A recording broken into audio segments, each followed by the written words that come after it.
Mano, Então, posso começar contando um negócio que eu fiquei mó feliz ontem à noite? diga.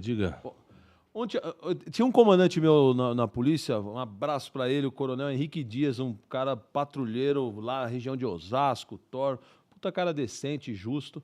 E ele, sabe aqueles caras do interior? Ele era tão do interior, cara, que ele é da região de Ourinhos, que tinha um alambique perto da casa dele que descia um caninho com uma torneirinha da cachaçinha pra ele tomar de vez em quando, porque o pessoal de Ourinhos adorava ele lá, o dono do alambique. E aí, sabe aquele cara que de vez em quando solta umas frases de efeito e a gente é novão, tá acelerado, não para pra pensar, mas o cara era sábio, né?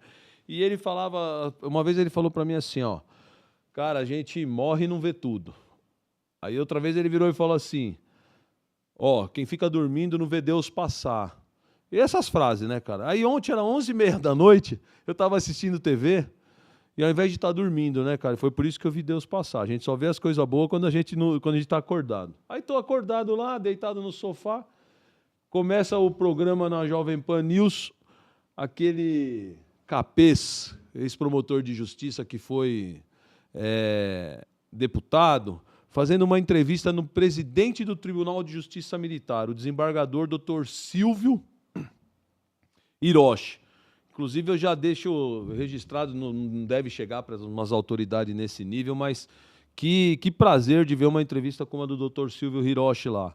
Cara, é super interessante, porque você pega pessoas com puta nome, né, de conhecedor fudidaço na área jurídica, como é o Capês. O Capês, nego estuda para concurso estudando Capês. E aí você vê, cara, a quantidade de erro que ele cometeu na entrevista em termos de conhecimento da justiça castrense, a justiça militar. E são assuntos que a gente trata aqui no teu podcast e fica uns cabeça de ervilha falando bobagem no chat, e foi muito esclarecedora essa entrevista. Então, alguns pontos só para trazer para você aqui, ô Snyder. Primeiro é assim, ó, o cara não tinha noção que a justiça militar dos estados é para julgar os crimes praticados por policiais militares. E que só tem em 3 estados o Tribunal de Justiça Militar, que é Rio Grande do Sul, São Paulo e Minas Gerais, porque a Constituição diz que para você ter um tribunal militar tem que ter mais de 20 mil homens. Só que por o desembargador, e esse desembargador, cara, ele veio do Ministério Público, igual o Capês. Então não daria nem para falar que ele era corporativista ou fosse policial militar, porque aquele juiz desembargador, ele vem de carreira jurídica, não de polícia militar. E aí ele fala para o Capês assim, ele fala assim, ó, justiça militar dos estados tem no Brasil todo. A diferença é que onde não tem tribunal, tem junta militar nos tribunais de justiça. Aí o Capês vai e me solta assim, ó. Ah, então, o cara quando ele é condenado em primeira instância, o policial militar, aí ele vai recorrer a esse tribunal que é militar. Mas depois o recurso vai para o STM, o Superior Tribunal Militar. Puta, mano. Eu olhei a cara do desembargador, o desembargador falou, não, meu amigo.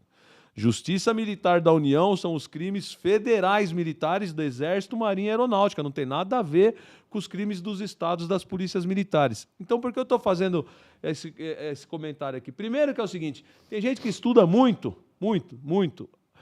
conhecido como um cara estudioso, e não conhece a justiça militar. Imagina o grosso da população e esse monte de gente, de imprensa, que tende a querer distorcer falando mal da polícia militar e da justiça militar. E o mais interessante foi o seguinte, ele foi fazer uma pergunta, dando a entender, trazendo o caso do tenente-coronel que matou a esposa lá, que se ele fosse julgado na justiça militar, ele ia ter algum tipo de corporativismo.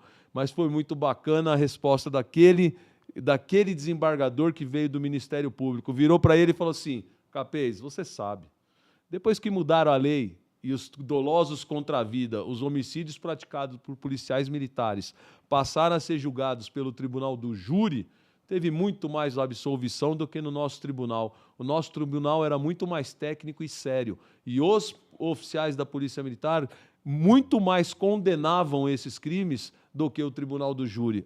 Aquilo foi um prazer para mim, porque essa narrativa de corporativismo e de coisa, o próprio desembargador que veio do Ministério Público derrubou. E para finalizar esse assunto, o desembargador ainda vira e me fala assim, ó, ô Capês, deixa eu falar uma coisa para você.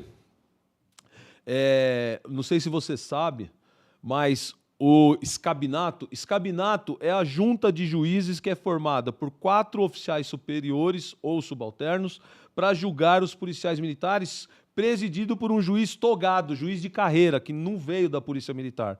Ele disse o seguinte: não sei se você sabe, Capês, mas os julgamentos feitos por esses oficiais militares sempre foi muito mais rígido e pesado do que qualquer outro julgamento feito por juízes civis. Por quê?